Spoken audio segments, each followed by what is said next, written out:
Je mag er maar mee lopen, hè? Oh god. Dat is leuk.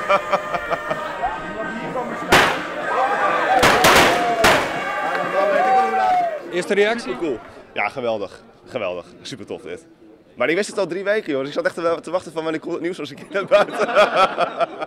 Het wordt waarderen dat Tillema altijd kleerstjeert van zijn studenten. Ik kan hem altijd een appje sturen, ik al is hij net onder het werk. Hij komt altijd, als hij wel onder het werk is, ik heb altijd naar hem ta.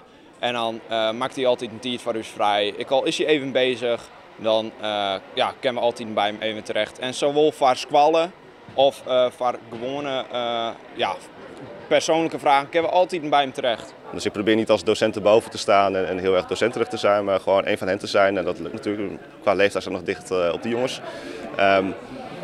Ik denk dat dat heeft geholpen. Hè? Dan sta je redelijk dicht bij ze en dan is het gemoedelijk en dan goede onderlinge banden denk ik, met de studenten.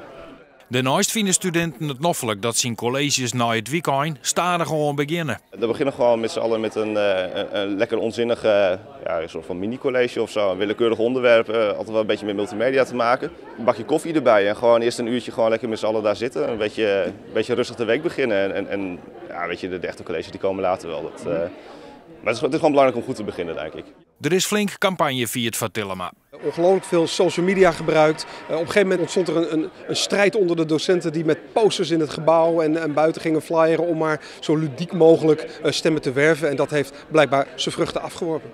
Maar wat had je aan zo'n titel? Hopelijk volgend jaar weer een club met de beste studenten die er zijn.